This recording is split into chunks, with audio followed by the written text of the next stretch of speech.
आपका मैं काफ़ी देर से इंतज़ार कर रहा हूँ। मुझे रेस्टोरेंट में बैठकर गप्पे लगाने का बहुत मज़ा आता है, लेकिन इतना भी नहीं जहाज़ेब साहब कि हमारी हर मुलाकात यहीं पर हो, और वो भी बेमकसद मुलाकात। बेमकसद? भाई क्या मतलब? मुझे समझ में नहीं आता कि आखिर हमारी ये मुलाकातें किस लिए हो रही हैं। भाई इन मुलाकातों का कोई मकसद तो होना चाहिए ना। हम शादी। मेरी मम्मी मेरी शादी किसी बहुत ही अमीर कबीर शख्स से करने की ख्वाहिशमंद थी। देखो ज़ेब, मेरे जहन में जो एक डॉक्टर का खाका है ना, उसकी रोज़ाना की आमदनी कम से कम 20-25 हज़ार तो होनी चाहिए। भाई तुम मजाक कर रही हो? भाई इतनी आमदनी के लिए तो बड़ा अरसा दरकार है, और ऊपर से फिर स्पेशलिस्ट होना भी ज़रूरी है। तो बनते क्यों नहीं हो तुम स्पेशलिस्ट? मेरे पास कोई अलादीन का चिराग तो है नहीं। वैसे मुझे हैरत हो रही है तुम्हारे ख्यालात जानकर। मैं इस ज़माने की लड़की हूँ, पुराने ज़माने की लैला नहीं। मुझे तुम्हारी शख्सियत पसंद है, मगर मैं अपनी ज़िंदगी इस तरह नहीं गुजारना चाहती कि अपनी ख्वाहिशें दबा लूँ। मैं एक अच्छी ज़िंदगी गुजारना चाहती हूँ। Why don't you understand? ये सब कुछ तुम संजीदगी से कह रही हो? तुम क्या समझते हो कि मैं तुम्हें कोई लतीफ़ा सुना रही हूँ?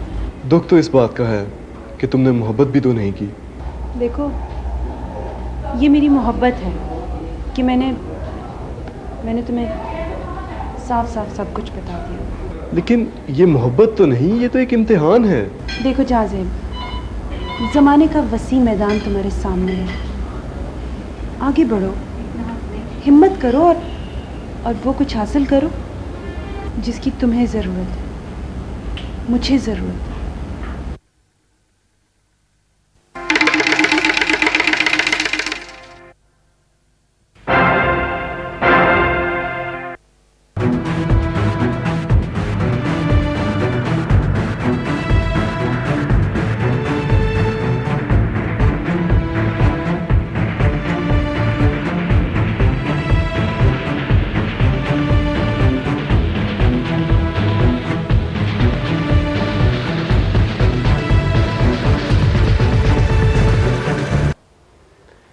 तुम क्या समझती हो, मां बनने के बाद इस घर पे अपने कदम जमा लोगी? नहीं, हरगिज़ नहीं। तुम्हें ये घर हर कीमत पर छोड़ना पड़ेगा। यह नहीं हो सकता। क्यों नहीं हो सकता? कासिम खान,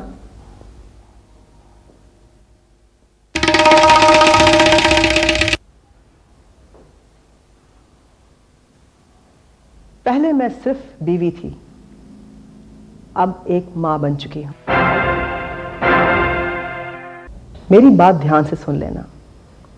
आज के बाद अगर इस घर की तरफ मैली आंख से देखा तो मुझसे बुरा कोई नहीं होगा।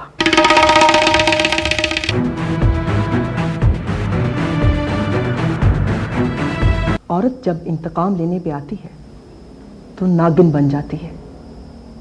ऐसी नागिन जिसका डसा हुआ पानी नहीं मांगता।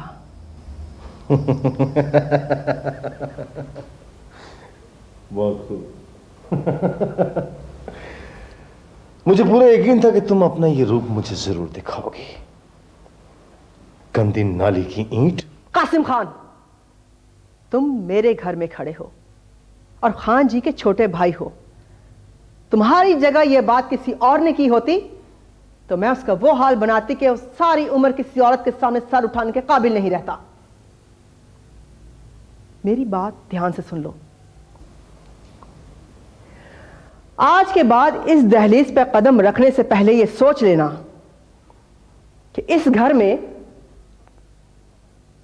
वसीम खान के साथ सबा वसीम भी रहती है। और मैं तुम्हें वार्न करती हूं, आइंदा मेरी नजरों के सामने मत आना। तुमने औरत का सिर्फ प्यार देखा है, उसकी नफरत नहीं। तुम क्या समझती हो, तुम्हारी इस तकरीर से मैं डर जाऊंगा? तुम्हारे लिए तो ये एक गोली ही काफी है।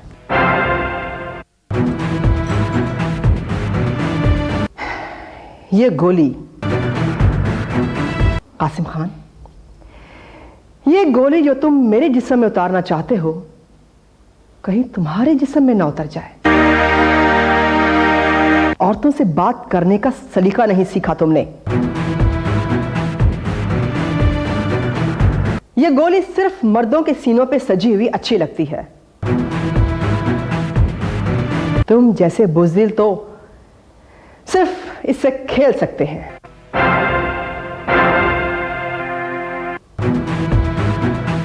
गुलजारी, जी बेगम साहब जी। कासिम खान को बड़ी इज्जत के साथ बाहर छोड़ाओ, इसलिए कि छोटे खान बड़े खान के घर आया है।